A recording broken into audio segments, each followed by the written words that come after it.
ভাই রে ভাই আমারে কি ওয়াট করেন রে ভাই, আমি আর পারতেছি না ভাই। আমাদের মেগাস্টার শাকিব খান কি শুরু করছে রে ভাই, একের পর এক চমক দিয়ে যাচ্ছে। কি করবো রে ভাই, আমি ভীষণ ভীষণ ভাবে এক্সাইটেড রে ভাই। আমি এই প্রথম দেখলাম যে শাকিব খান ভাইলেন্স লুকে রে ভাই। বিশ্বাস করেন ভাই, প্রথমে যখন দেখেছি ভাই, আমার সামনে পেছনে অনেক লোক ছিল ভাই, সবার সামনে আমি চিৎকার দিয়ে উঠেছি আমাদের মেগাস্টার শাকিব খান তার বরবাদ, পুরো বাংলাদেশকে বরবাদ করে দেবে ভাই।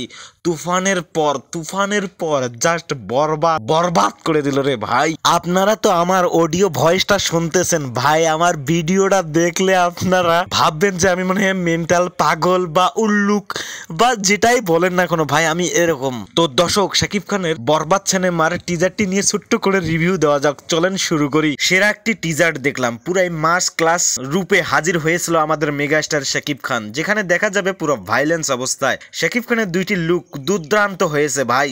জিজু সেনগুপ্ত এক লুকেই মাতিয়ে দিয়েছে, এদিকে পাল তো ব্লকবাস্টার পেতে যাচ্ছে আরেকটা। টিজারটি যখন শুরু করা হয় তখন মিশা ভাইকে স্ক্রিনে রেখে পেছনে ব্যাকগ্রাউন্ডে হয়তো শাকিব খানের মা বলতেছে যে বাবা হয়ে কি এতটুকু লজ্জাবোধ করে না আপনার, আর তোমার ছেলে বাবা হয়ে এতটুকু লজ্জা হয় না।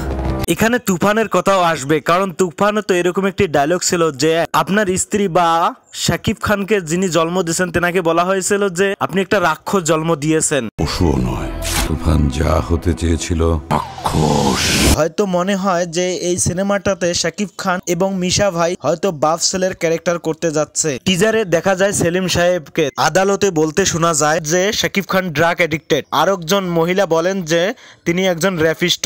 ড্রাগ এডিক্টেড, উনি একজন রেপিস্ট।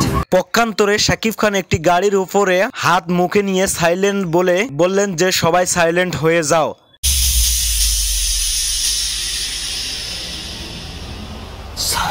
এভাবে শাকিব খানের এন্ট্রি হয় এবং তার মুখ থেকে পুরো টিজার জুড়ে একটা কথা শোনা যায়, আমি ভবিষ্যৎ নিয়ে ভাবি না, অতীত নিয়েও ভাবি না, আমি শুধু একটা জিনিসে ভাবি, সেটা হলো নিতুকে ছাড়া আমি অন্য কোনো কিছু ভাবি না। যদি নিতুকে না পাই তাহলে পুরা দুনিয়াকে আমি বরবাদ করে দেব। আমি আমার ফিউচার নিয়ে ভাবি না, অতীত নিয়েও ভাবি না, আমি শুধু একটা জিনিসই ভাবি, নিতু। এরপর শাকিব খানের শুরু হয় ভাইলেন্স, অ্যাকশন এবং রোমান্সে ভরপুর এই টিজারটি ছিল। আর ভাই কি বলবো, শেষের দিকে যখন যিশু সেনগুপ্ত বের হলো তখন ভাই ওই জায়গাটায় বলার বাইরে, তেনারই একটা স্ক্রিনশটেই পুরো টিজারে কাঁপিয়ে দিয়েছে। আর ভাই শেষের সিনটার জন্য ভাই আমি মোটেও প্রস্তুত ছিলাম না রে ভাই। আমি শেষের সিনটা কম হলো 100 বারের উদ্দেও দেখছি, কিন্তু কখনো মিলাতে পারি নাই যে এটা শাকিব খান। ভাই দেখেন, এই সিনে পুরো সিনেমা হল যদি স্টেডিয়ামে পরিণত না হয় তাহলে ভাই আপনারা আমার নামটাই পরিবর্তন করে দেন। এমন একটি গান নিয়ে শাকিব খান হাঁটতেছে হেলিকপ্টারের সামনে, সিন নিয়ে শাকিব খানের লুকটা ভাই বাপরে বাপ। আমি একরে রীতিমতো ভাই আমি নিজেকে বিশ্বাস করতে পারি নাই যে এটা আমি শাকিব খানকে দেখতেছি ভাই। বিশ্বাস করেন ভাই, সিরিয়াসলি আমি কথাই বলতে পারতেছি না।